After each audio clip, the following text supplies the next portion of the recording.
As you all know, our theme for the camp meeting is contending with horses. You have heard it enough times. Everybody who came up here repeated the theme, and all the messages that we have heard so far have been focused on this question of how do we relate to what is coming on the world.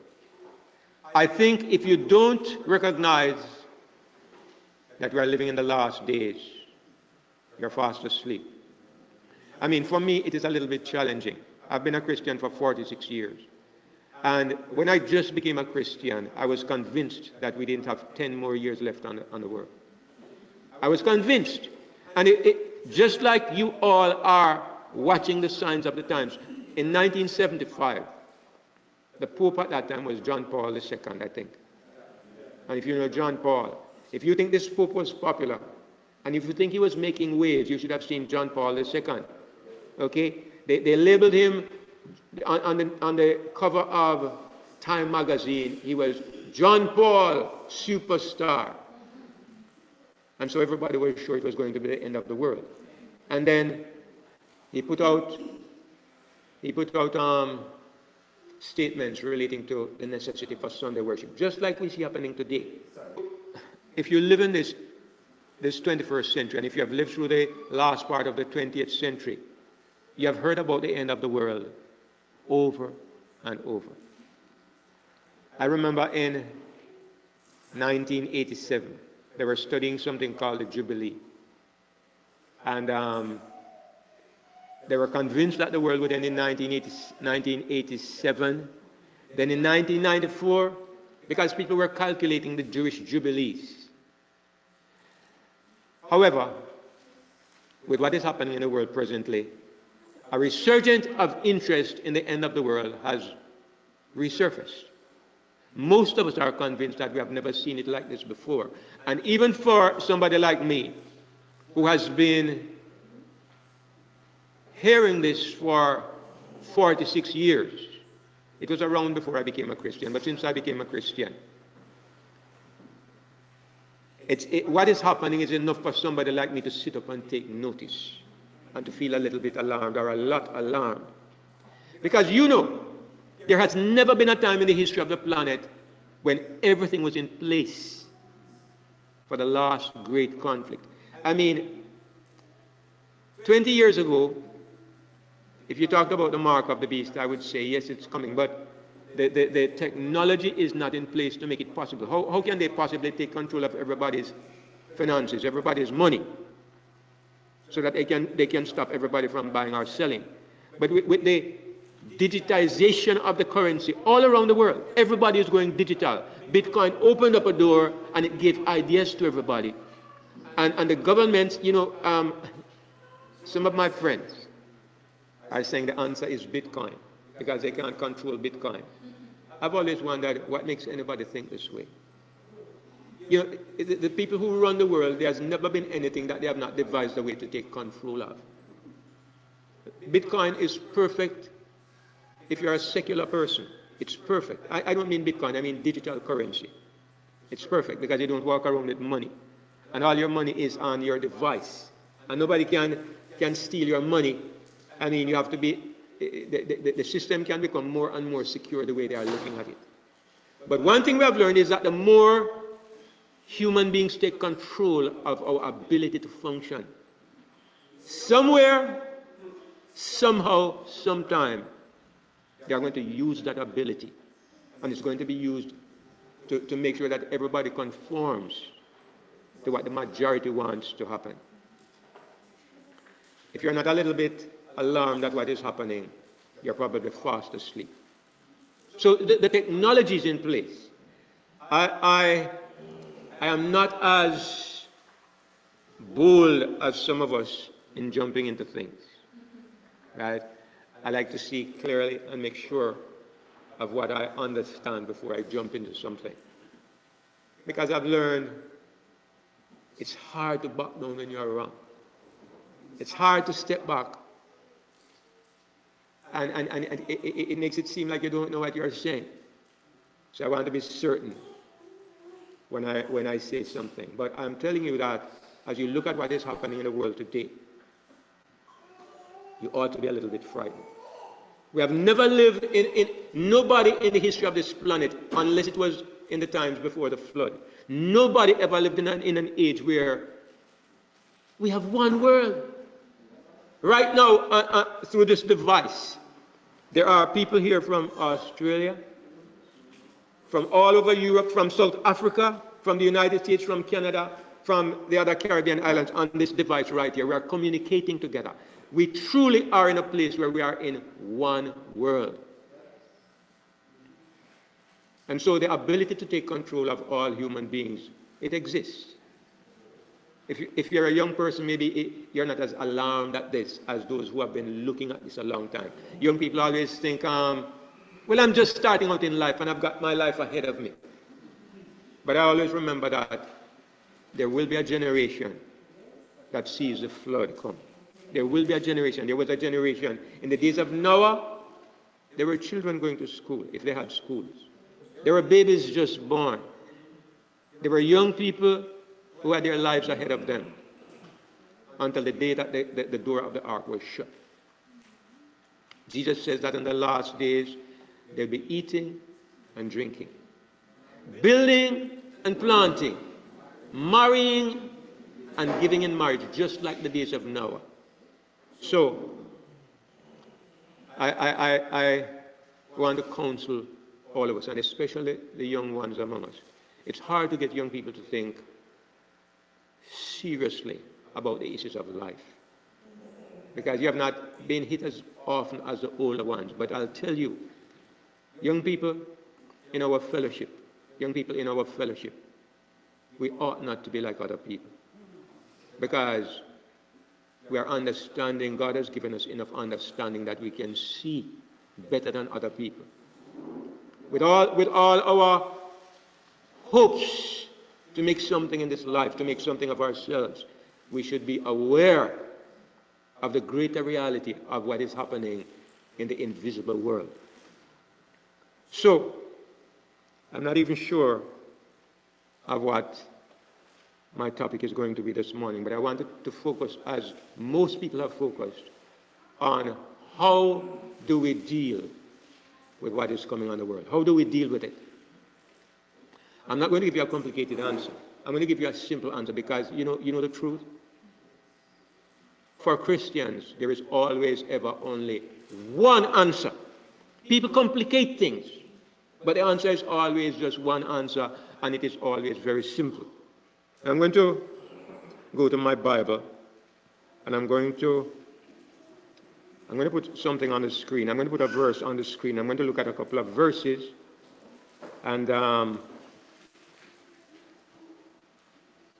let me just bring up my Bible here. Okay. All right. So I want to start with a verse that we find in the book of Revelation. And Revelation 14 and verse 11. Very well known verse. Can those of us who are here read the screen? Kind of small. Can you see from the back? All right. Okay. Those with good eyes can see. All right. Anyway, it says Revelation 14 and verse 11. It says, "And the smoke of their torment ascendeth up forever and ever. And they have no rest, day nor night, who worship the beast and his image, and whosoever receiveth the mark of his name." There's a phrase in this verse that I want to focus on. It says, "They have no rest, day nor night." It's a strange statement. Is there anybody here who believes that sinners are going to be roasting forever? I hope not. All right? All right, so we know that this verse is not to be taken literally. It's figurative. But why does God emphasize rest? Why does God emphasize rest when he talks about the condition of those who receive the mark of the beast?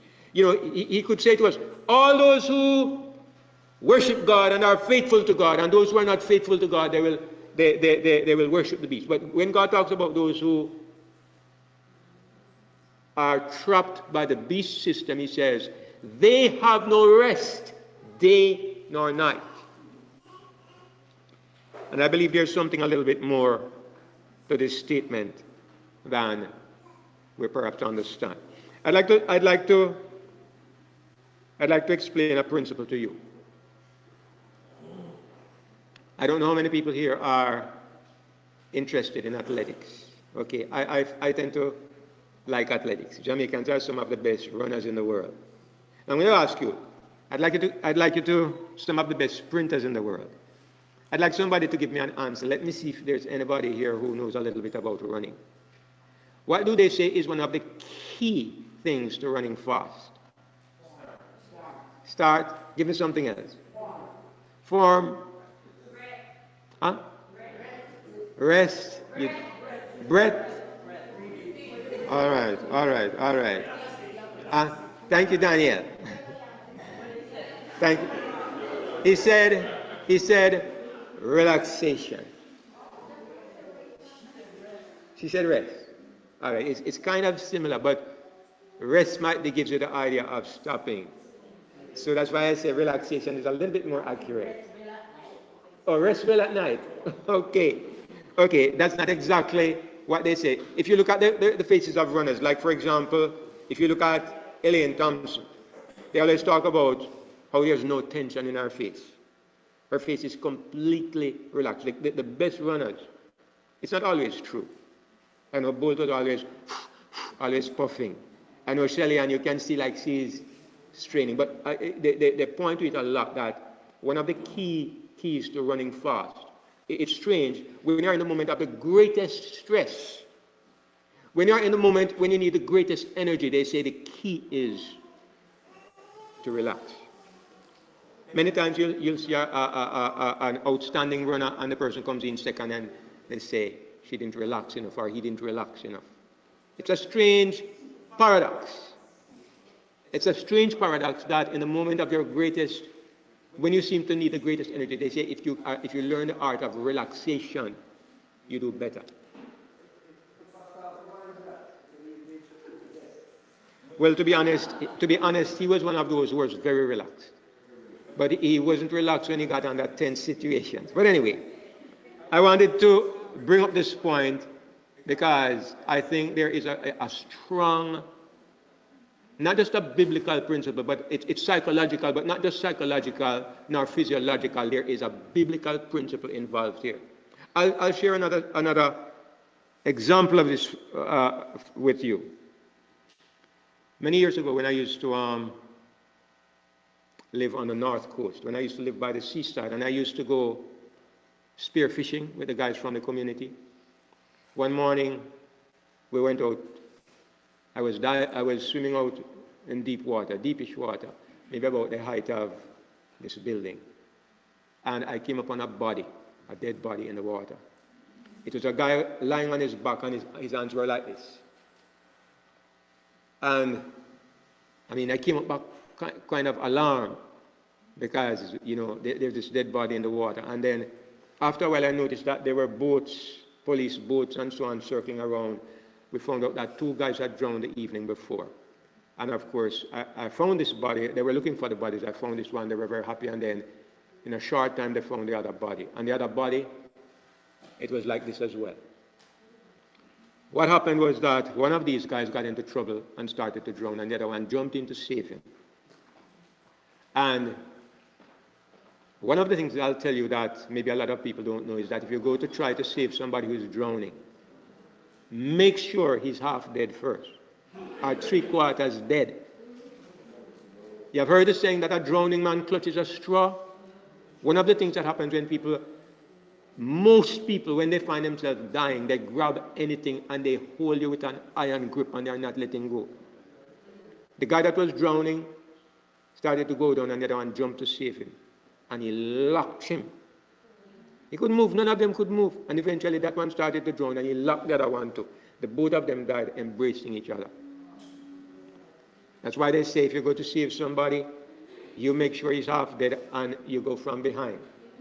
Don't go from in front. So anyway, the key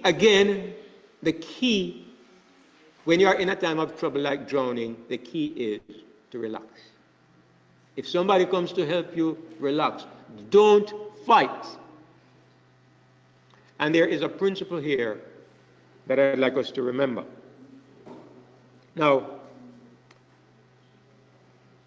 it's interesting because Jesus says in Matthew 11, verses 28 to 29,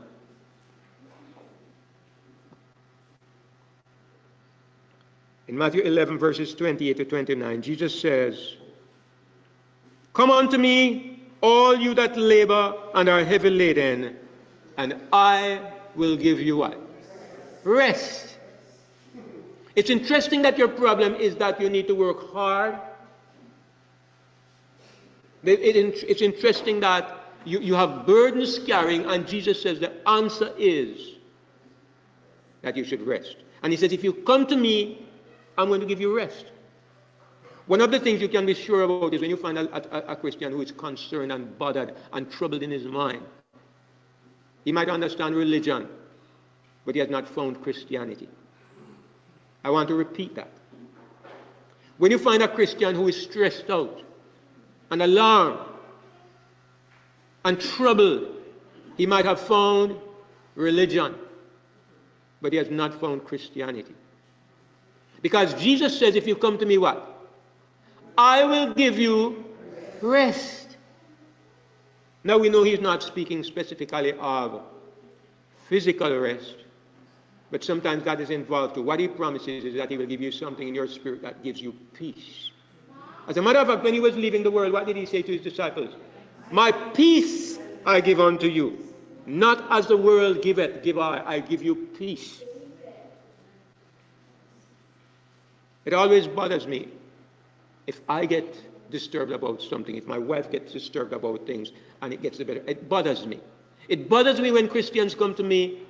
I understand we are not all in the same place, but so many times people will come and they say, I have this problem, and they are distressed and they are stressed. And it's hard for me because when somebody comes to you and they are under pressure, how do you give them assurance in a moment? How do you take one moment and give a person that assurance that somebody is in control of my life and I can leave it to that person? I'll tell you, you know this, right? You know this.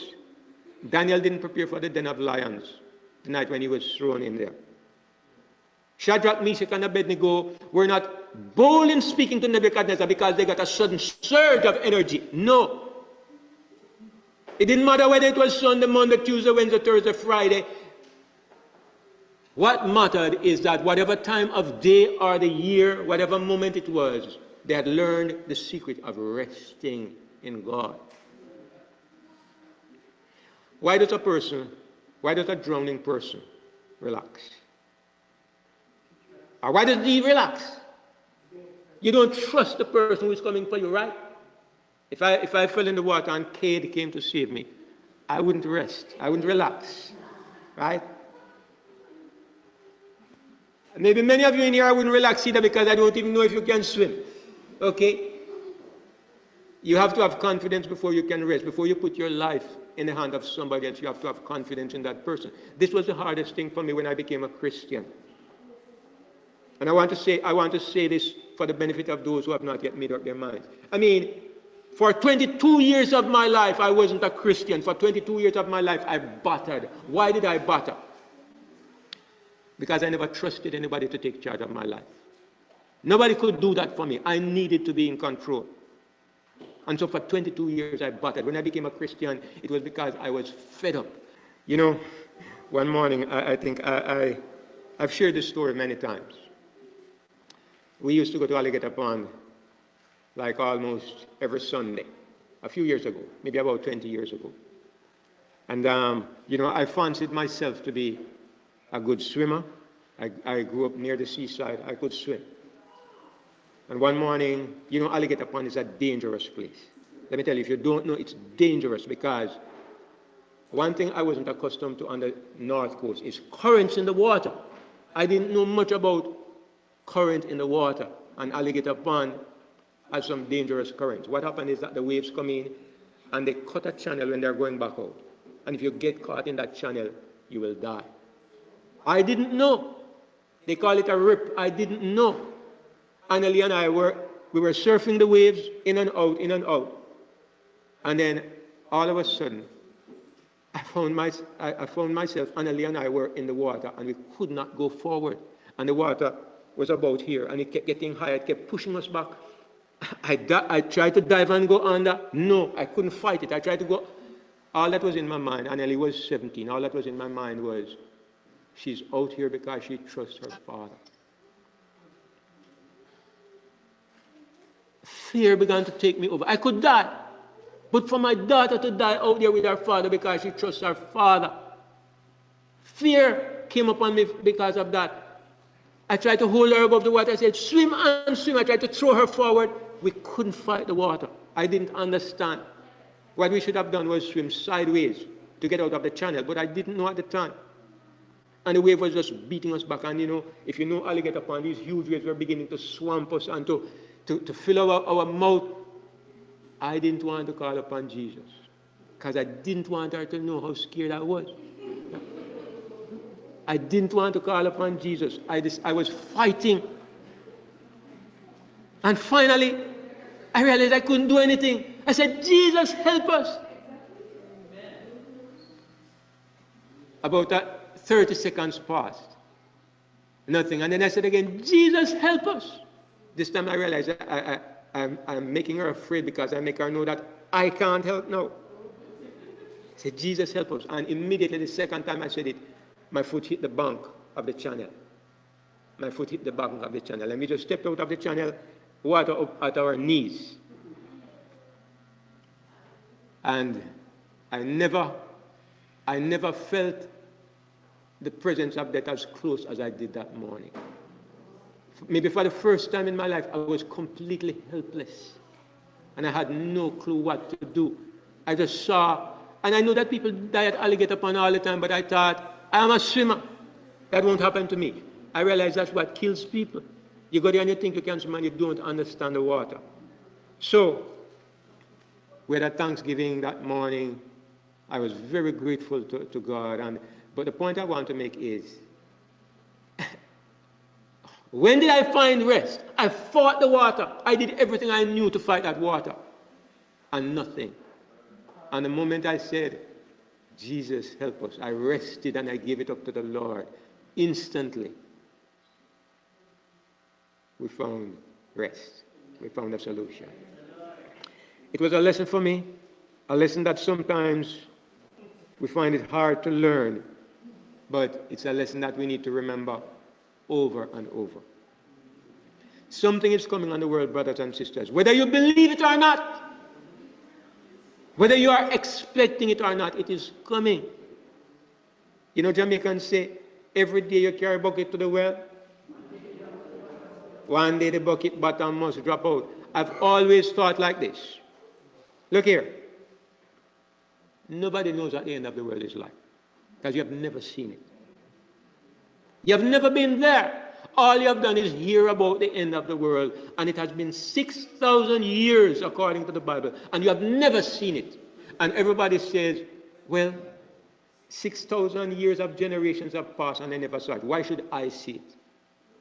There's so much ahead of me to see and to do. Why should it happen to my generation? And maybe you're right. But Jesus says, when certain signs begin to come to pass, you are to do what? Look up and lift up your heads, for your redemption draws near. Jesus said something. He says, look here. Take heed, lest your heart be overcharged. What does overcharged mean? It means you are full up to abundance so that you don't have any space for anything else. You are not able to think soberly and clearly because you are overcharged with, he said, surf eating, overdoing things, right? What do you overdo? You're so busy with the internet. You're so busy with the phone.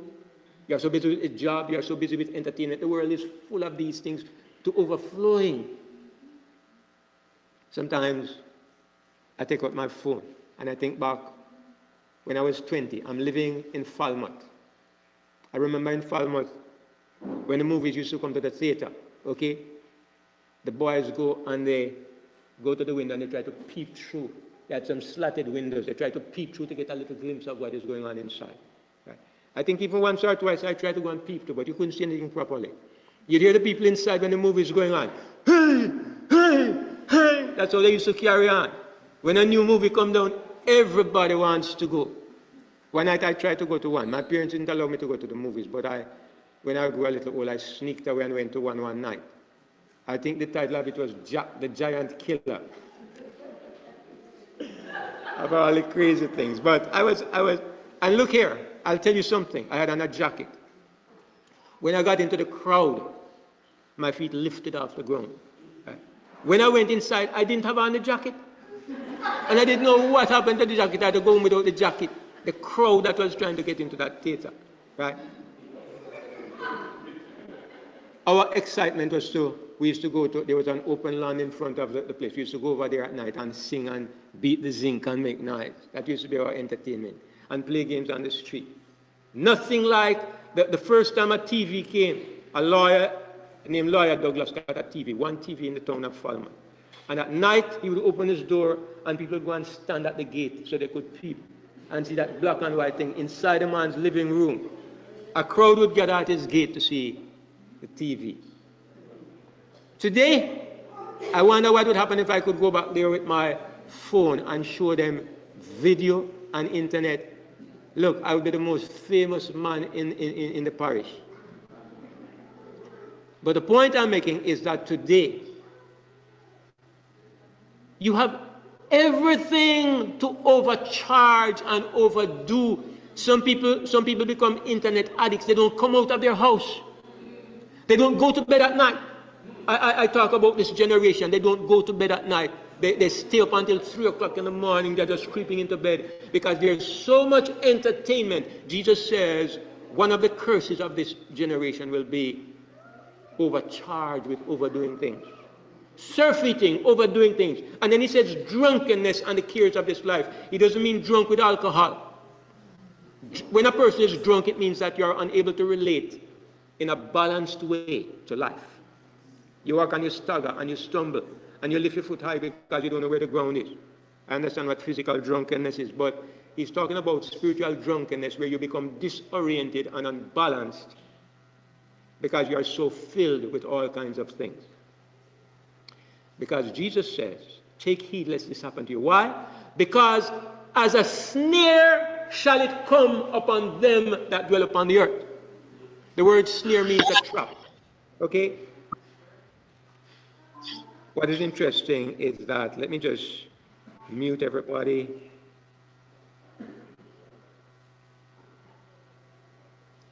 This is the time in which we live, brothers and sisters. And when I'm talking, I'm kind of addressing the young people especially because, older people, I'm in my 70th year. I've had a lot of time to try everything. Young people feel like the world is ahead of them. Nothing, I know what it is to be 20. I know what it is to be 17. I know that as a young person, nothing seems to matter but right now. But look, the end of the world will come for the baby as well as for the ancient man. And it is still true that the people who will be prepared for it are the people who have a relationship with God through the Lord Jesus Christ. They are the ones who will be prepared, regardless of your age. The only way you can escape is if you're a baby. Because as a baby, the conditions will be a little different for you. But if you have any intelligence at all, you have the capacity.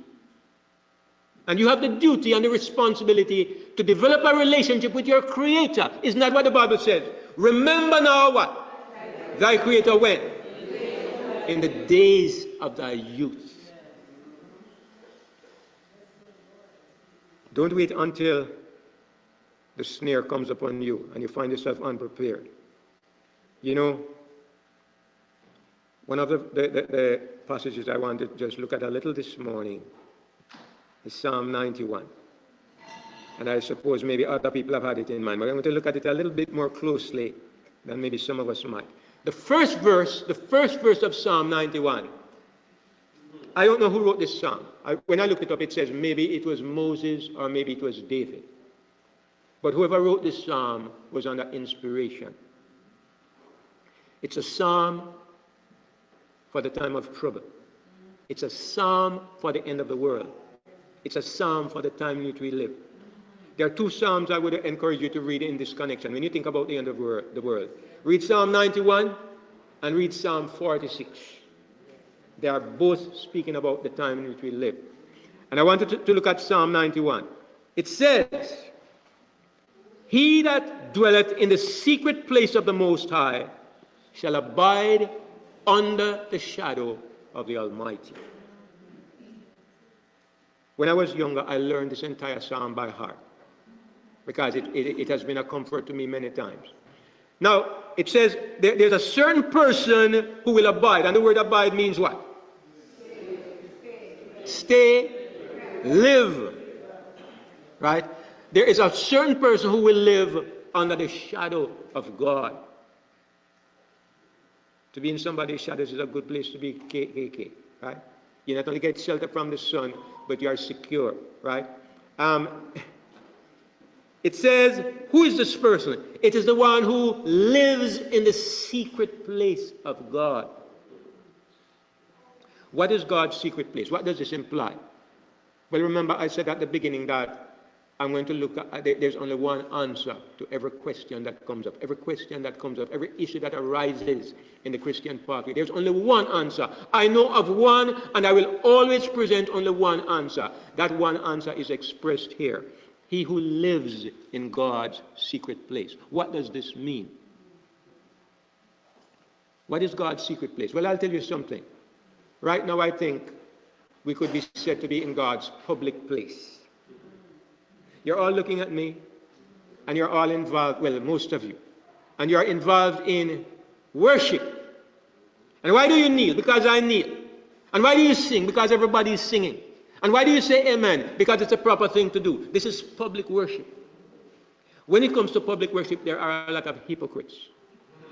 There are a lot of pretenders. There are a lot of people who go by the name because you can't see beneath the nice clothes and the smiling face. God says, the one who will live under his shadow is the one who knows him in the secret place. I will put something to you right now. Do you want to know if you're a Christian? I hear people say all the time, I don't know if I'm a Christian. I'll put something to you. How much do you spend time alone with God? I'm going to give you an index by which you can measure your religious experience. How much do you spend time alone with God? How much is it a duty as opposed to something you find pleasure in? How much do you look forward to being with God as opposed to, I need to get this done. I need to pray for Brianna. I need to pray for Sister Zemri. So let me get this done. It's time to go to bed and I can't go to bed without prayer. So let me get it done. So while you're half dead and your brain is kind of befuddled, you make sure you say a few words. And then you get up in the morning. I need to get on my computer. I need to get on the internet. But I need to pray. So you go and you go through the routine and the duty. Is this your religious experience? The thing, brothers and sisters, the thing about Christianity that I wish everybody could always keep in front of their minds is that God is a person. Forget the religion. You know the statement I like to use. When a man draws near to God in prayer, he does what? He forgets about prayer and he remembers God. When a man draws near to God in prayer, he forgets about prayer and he remembers God. The thing is that there are so many religious exercises that we have become accustomed to as an exercise. I go to pray because prayer is a thing. I go to fast because fasting is a thing. But look, in religion, real Christianity, the thing is God and Jesus. That is the thing. The person is the thing. If we learn to relate to Christianity in this way, our Christianity becomes real and it becomes meaningful. My purpose in life is God, not religion. Not the things that you do, not the forms that you go through, not the rules that you obey. God, the person. And when you know the person, everything else falls into place. This is why Jesus said it simply. I love his simplicity. He says, this is life eternal, that they might know thee, the only true God, and Jesus Christ whom you have sent. That is eternal life. So, God says the one who will live under his shadow is the one who lives in his secret place. That secret place of prayer. If you don't find joy in God when you're alone with him, you're not a Christian. If you can't enjoy God's company when you're alone, public worship is a pretense. It's a hypocritical exercise. If your greatest joy with God is not being alone with him, the rest of it is a pretense. Now, I grant you, you can find him here. You can, by coming here, you might be led to see him in a different way or enter into an experience that helps you to find that quiet time. Okay? I'm not saying being here is useless. But I'm saying to think that this is Christianity, and this is the main element of Christianity, is to deceive yourself. It's to be misguided. The proof of Christianity is, how are you with God in the secret place and the quiet time? That's the proof of it. We have to learn not to come to religion or to worship exercises, but to come to the person, Jesus Christ. Now, I want to tie this with something else. I want to tie this with something else that is perhaps a little more evident here today. We are gathered together on the Sabbath to worship. One thing I've noticed is that most of the people who get to where we are today, one of the things that begins to happen is that they begin to reject Sabbath worship.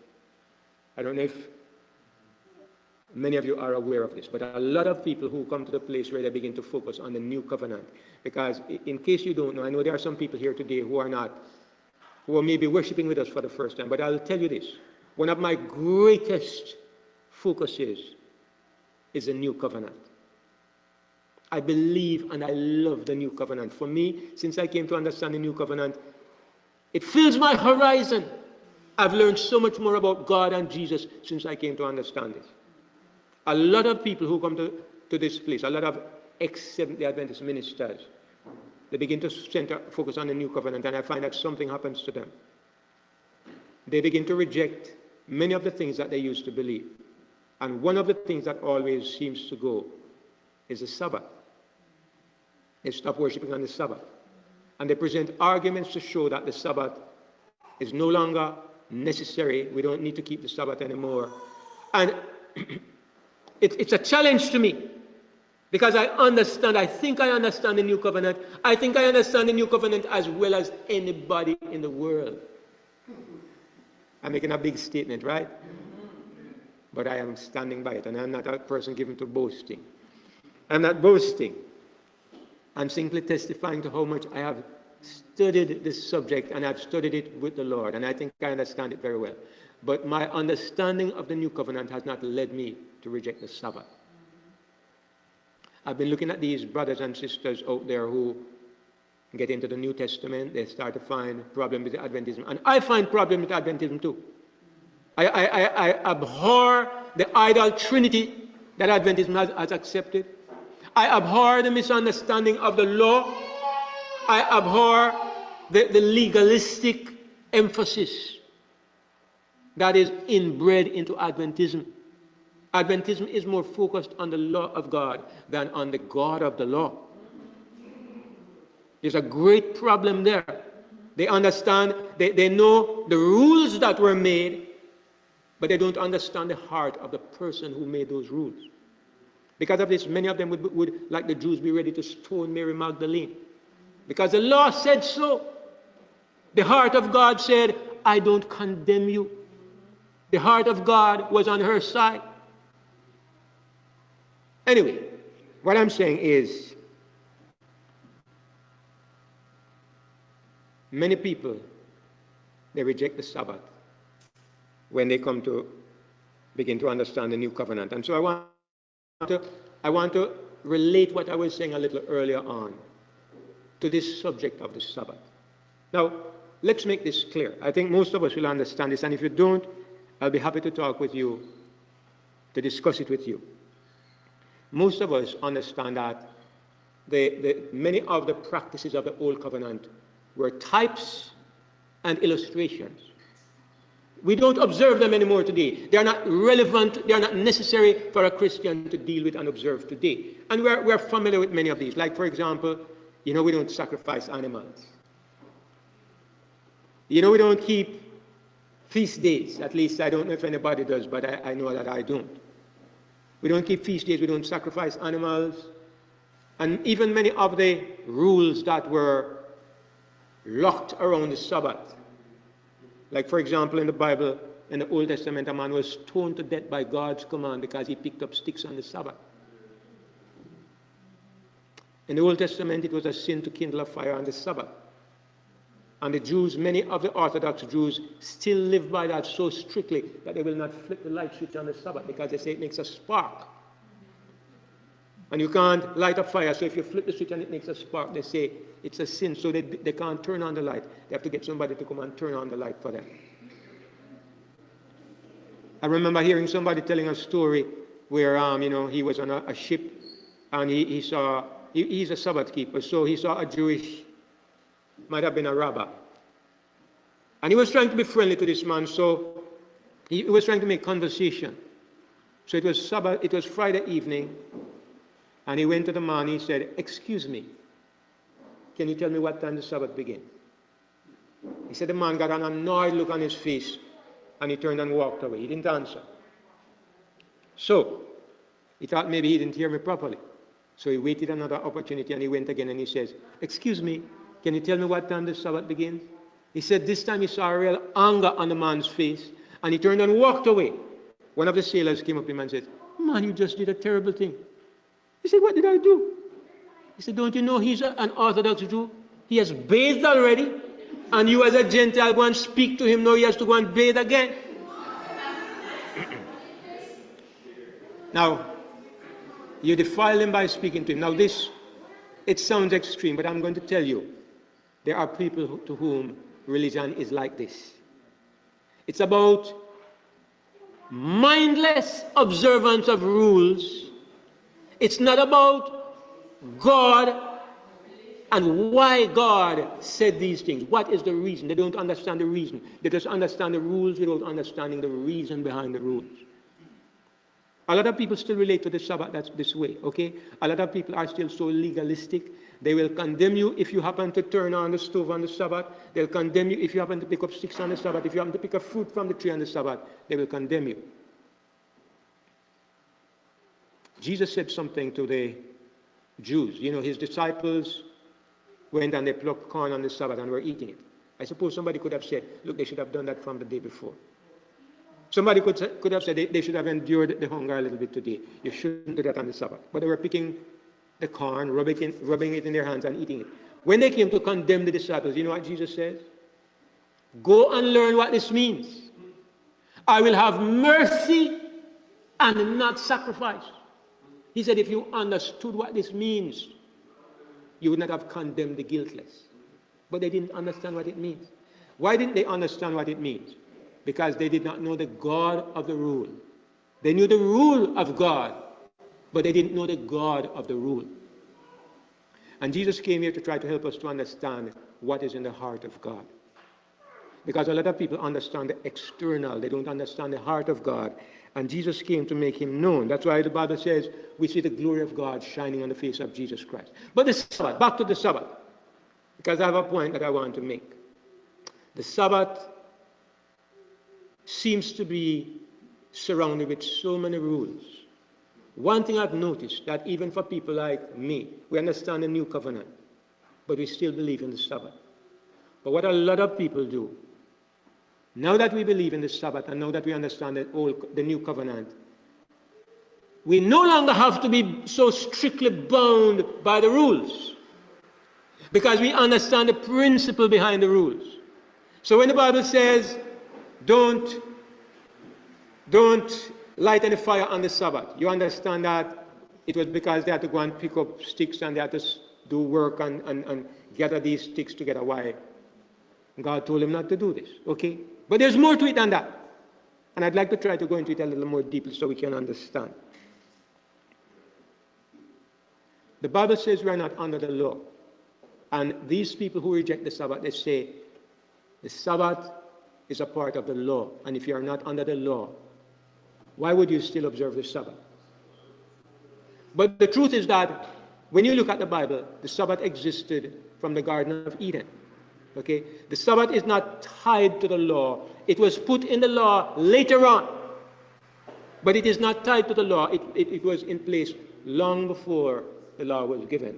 But what I want you to notice is that when the Sabbath was given, or when the Sabbath was instituted, it was not instituted as a law. Go back to the Garden of Eden and see if you can find any law there commanding Adam or Eve to keep the Sabbath. So what was the point of the Sabbath? Does anybody know what the word Sabbath means? It means rest. Remember the point that I was trying to make, that for some of the greatest activities in life, for you to be successful, you need to learn the art of rest. Now, granted, the Sabbath is just relating to a certain day. But let me point out something to you. Do you believe that it is still relevant for a Christian when the Bible says, thou shalt not kill? But we're not under the law. We're not under the law. What is the greater principle behind the rule that thou shalt not kill? What is the greater principle? Love your neighbor. Okay? So love your neighbor is a great principle, but inside of that principle, you have a little subheading that says, thou shalt not kill. The greater principle does not negate the subheading. The subheading, thou shalt not kill, is a small expression of the great principle of love. But the great principle does not negate the small expression. You can't say, because I love my neighbors, I'm free to kill my sister. You can't say that. That would be ridiculous. The commandments are a small expression of a great principle. Now, at one point, I was thinking the smaller expression is like a type. But can somebody explain to me why it is not a type? Why we wouldn't say it's a type? Why wouldn't you say that thou shalt not kill is not a type of love your neighbor? It still exists, Brother Arthur, but I'll say something else. A type, when you come to the antitype, what happens to the type? It vanishes, it is eliminated.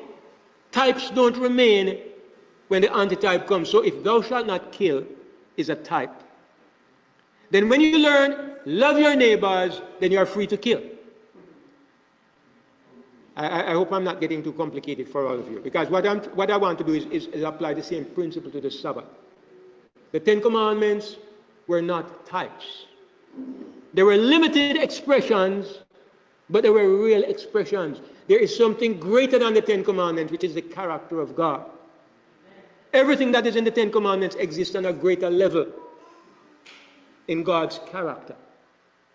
But the Ten Commandments were not just illustrations. They were real things, real habits, real practices God wanted his people to practice. Now, with this in mind, I want to go a little deeper into it. Okay? I want to make the point. On Thursday night, I was trying to make a point, and I'm going to apply this to the Sabbath. We're here today on the Sabbath. And I know that for many of us, it's going to be a real wonderful time to get to socialize and to greet one another. But I tried to make a point on Thursday night that I'm going to reinforce. First of all, when somebody broke the Sabbath in the time of the law, what was supposed to happen to that person? Under certain conditions, he was supposed to be stoned to death. It actually happened to a man who was picking up sticks on the Sabbath day. Have you ever wondered, why was God so harsh? People say it's good that we live in a time of grace, because if we live in that day, boy, a lot of us wouldn't make it. All right? When God talks about the Sabbath in Isaiah 56, he says, not seeking your own way, not doing your own pleasure, not speaking your own words, not thinking your own thoughts. In Exodus 20, God says, thou shalt not do any work. Thou nor thy son, nor thy daughter, nor thy manservant, nor thy maidservant, nor thy cattle, not even your cow, nor thy stranger that is within thy gates. I know people who live by this principle. Somebody comes to your home, look here, don't even clean your shoes, not while you're in my home. Because it's there in the law. Now, we are caught in a tug of war sometimes because you say, God said to do these things. So how can it be wrong? But at the same time, in your conscience, sometimes you feel like, I don't feel like it is right to demand of other people how to behave because I can't be conscious for them. Sometimes you don't know how to balance it. Now I'm going to suggest something to you. Under the system of the law, there were rules to govern everything. I don't even know what material this is made up of, but if it's made up of two different material under the law, I would be guilty. You are not supposed to wear a garment made of two different cloths. I don't know what this is made of. I don't care. Right? My religion does not make me go in that direction. Under the system of the law, if you found an egg, a nest with a bird on it, you could take the eggs, but you were to leave the mother. Something like that. You could not cook a kid in the mother's milk. There were rules about everything. If a woman had a male child, she was unclean for a certain time. If she had a female child, she was unclean for a certain time. Rules to cover everything in life. One of the things we ask ourselves, or we should ask, is why? What was the meaning behind these rules? Why was it that when a person broke the Sabbath, he was to be stoned to death? My God, if this is the way God feels about people, he's hard. I'm not apologizing to say that God is hard. If God says, look, I want you to come and worship me today, and if you don't, you will die. Look here, if I said that to my child, he would be right to fear me as a tyrant. Even when my children were disobedient, I never offered to kill any of them. I know a lot of people say, boy, you want me to kill you? Those words would never leave my lips. I never did that. I never would. So, why would God offer or legitimize the stoning of somebody who broke the Sabbath? I want to help us to understand it. Everything that God did in the law, everything that God said in the law, remember it was a type, an illustration, and a teaching tool. When you kill the lamb, what was it representing? The death of Jesus. It was representing something that would happen in the future, a greater reality. When somebody broke the Sabbath and God said, stone him to death, what was God saying? Let me tell you what I understand. I understand that God understands that the greatest element in the Christian experience is resting in God. What happens to the person who does not find rest in God? He's going to die. He's going to find no rest. He's going to end up where the people who have the mark of the beast end up. They have no rest day nor night. These people will certainly die, and they'll die in great distress. Whatever God did in the law, Paul said it was for our teaching, our admonition, for our learning, and he even mentions upon whom the end of the world is come. Whatever God was not arbitrarily telling you put people to death. God was not so distressed because a man maybe was hungry and picked up some sticks on the Sabbath day. There were deep lessons for God's people. What God is saying is that if you don't find rest, and if you don't make use of the advantages that he puts in place to give you rest, you will not have salvation. You know what it did for me? Let me tell you something. I mentioned this on Thursday night. I'm going to go back to it. You know what I noticed? You see, we who believe in the new covenant, many of us get careless. Happened to me too. Why?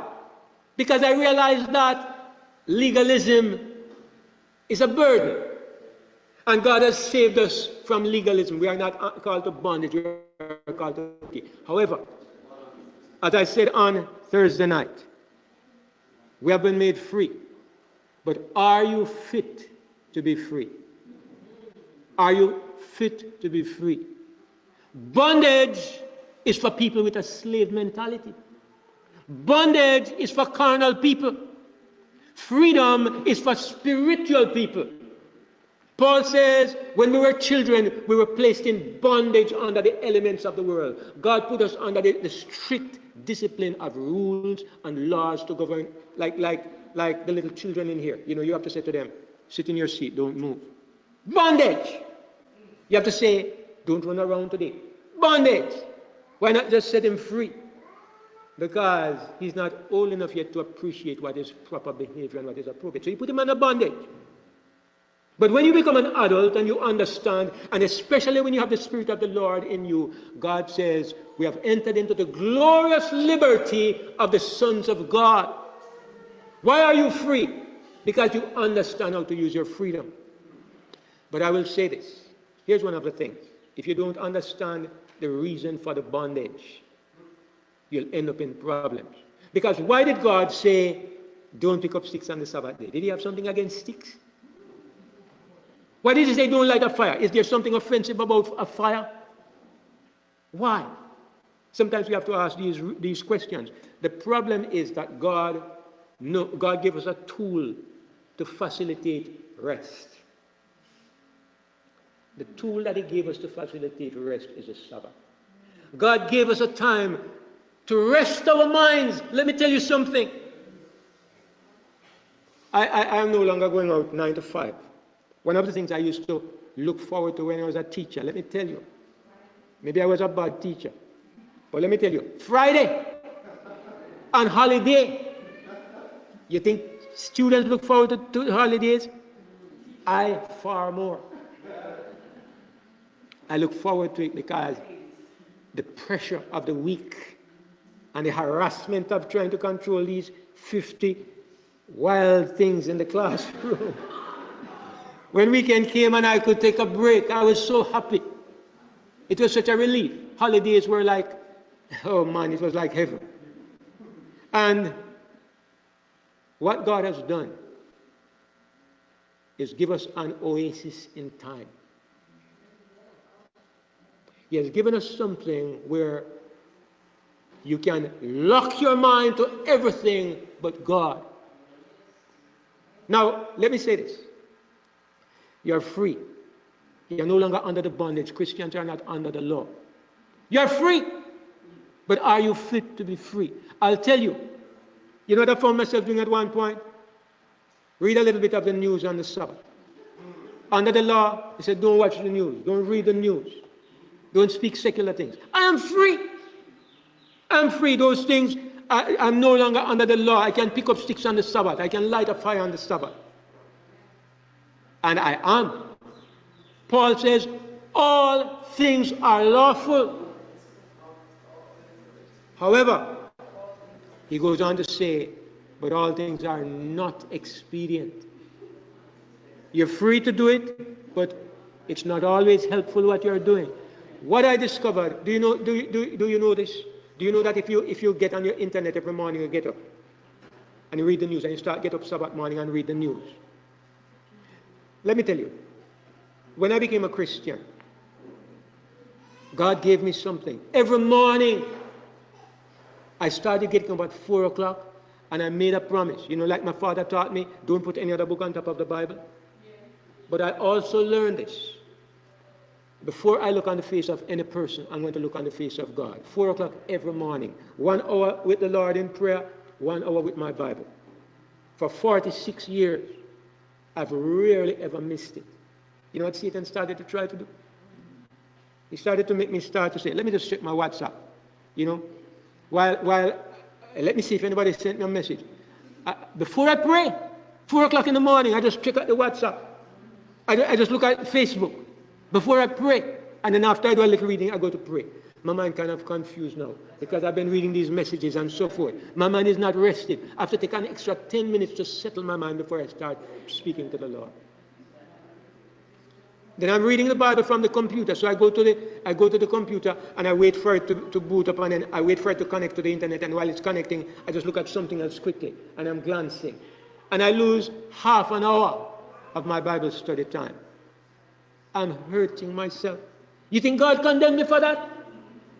God set me free. God doesn't condemn me for that. When my grandson doesn't have time for grandpa, do I condemn him? No, but I like when he has time for Grandpa. I like it. And I'm not going to hurt him if he doesn't have time. I said, Kate, come and spend time with me. I'm going to be grieved. He will come and spend time with Grandpa, and he'll sit there. He'll be a little bit unhappy.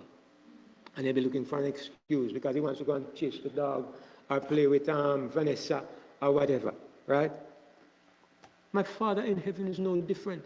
You think God appreciates when you come because he demands that you come? You think God in heaven is a stone wall? You think he's a machine?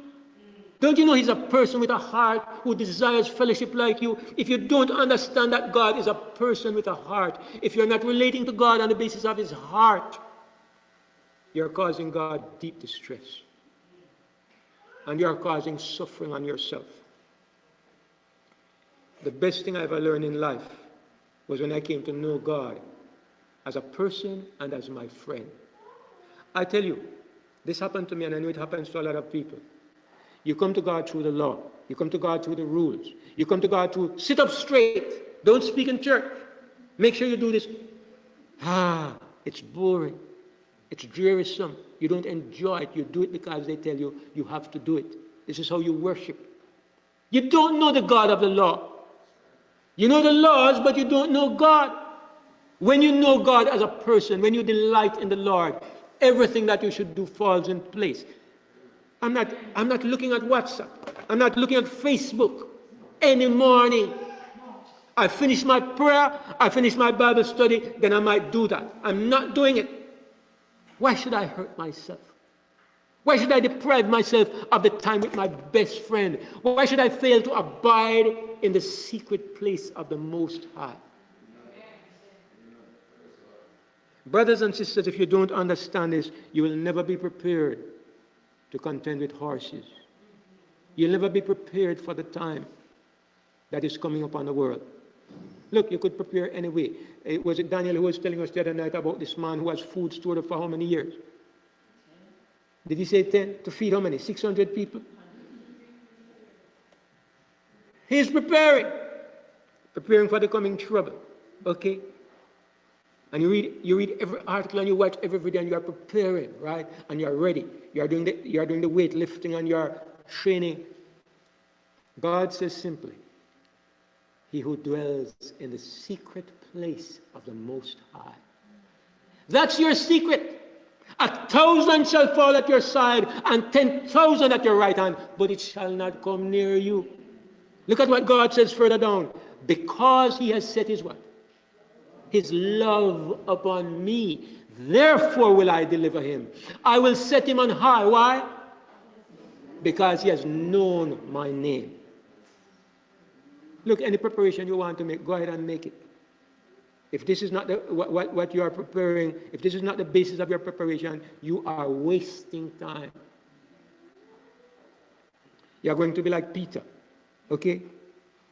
Peter was Mr. Know-it-all and Mr. Strong and Mr. Preparation. All men will deny you tonight. I will not desert you. Jesus knew Peter was depending on something other than the secret place of the Most High. Jesus tried to prepare him. Jesus says, look here, Peter, James, and John, come, pray with me, watch with me. He didn't even say pray, watch with me. Right? He went to pray. What did they do? They fell fast asleep. Time with the Lord was boring for them. They fell fast asleep. Okay? And right out of that, there came the soldiers to arrest Jesus. Mr. Peter was ready, drew his sword and chopped off a man's ear. So misguided, so misunderstanding the way, so depending on Peter and Peter's ability to fight. When Jesus told him, man, if you take the sword, you will perish with the sword. Put up your sword. The only thing he knew left to do is run. The only thing he knew left to do is run. That is what happens, brothers and sisters, when you misunderstand the way to prepare. Jesus says, come to me. I'm not going to make you a warrior. I'm going to give you rest. I'm going to teach you how to rest. Like he said many times in the Old Testament, you shall not need to fight in the battle. Stand still and see the salvation of the Lord. What was your duty? They were supposed to take up their hymn books and their harps and to go out singing hymns. They weren't supposed to fight. It was those who put their trust in the Most High who were the ones who were really prepared. In Hebrews 4, I want to read this verse that I've loved for a long time. It's such a beautiful paradox. It says in verse 9, let me read from verse 9 to 11. And this passage is relating to the Sabbath. All right, it's relating to the Sabbath in a secondary sense. But look what it says. In verse 9, there remaineth therefore a rest to the people of God. Hallelujah. For he that is entered into his rest, that is God's rest, the person who has entered into God's rest, he also has ceased from his own works as God did from his. What is this saying? The person who has really found God's rest, what happens to his work? He stops depending on himself. He stops trying to prepare on his own. He stops trying to do his own thing. He learns to leave it to the Lord. Somebody said to me, how do you learn to leave it to the Lord? You know, I can't give you a formula. On Monday, you take out your shoes and put them outside. On Tuesday, you stop going to the garden and you sell your home. I can't tell you how to put down your own works, because putting down your own works is a matter of your mind. It's like me being in the water with Annalie and fighting, and finally the thought comes, you're going to die. Call on the Lord. When I said, Jesus, help us, I stopped fighting. As a matter of fact, I stopped fighting before because I realized we were going to die. For the first time in my life, I felt death. I was in a situation where I could do nothing. I had nothing. I couldn't fight this water, and I didn't know what to do. And the worst thing in my mind, my daughter was going to die, and it was my fault. That was killing me more than anything else. And then when I said, Jesus, help us, it was over. Jesus, help us, and it was over. Simple as that. Because I let go of my own efforts and I trusted in the Lord. It says, cease from his own works as God did from his. And in verse 11 is the verse I really want to focus on. Look at what it says. This is such a delicious paradox. Let us labor. Hold on. I thought we were supposed to rest. Let us labor. Labor is work. Let us labor, therefore, to enter into that rest. You see the beautiful paradox. You are to work to do what? You are to work to rest. So if you want to work for something, work towards resting. Learn how to rest. Most people work with work as an end. When he says labor, of course, he doesn't mean go out and toil. What he means is make an effort to find a place of rest in the Lord. Make an effort, whatever it takes. Surrender. But I'm not going to tell you that finding the Lord doesn't involve some effort. It's not effort as we understand it. It's not effort like give food to the poor. Be strict about Sabbath keeping. It's not effort like this. You know what the effort is? The effort is to find the presence of the Lord and to rest there. I'm not going to tell you it doesn't take something, okay? Me, I started getting up at 4 o'clock in the morning. I have never regretted it. 46 years. I am kind of, I don't want to say proud, because pride is a bad word, and I don't mean it in a bad way, but I'm glad for it. Everything that I ever obtained as a Christian, my understanding of the Word of God, the privileges I've had as a Christian, they were based upon this fact that I set my heart to be the friend of the Lord. I set my heart to depend upon the Lord. And practically, it took getting up in the mornings when everybody was fast asleep. I was joyful in the dark. Sometimes I went on the roof. Sometimes I went out in the bush. 4 o'clock in the morning, me and God alone. You know what it did? It made God real to me.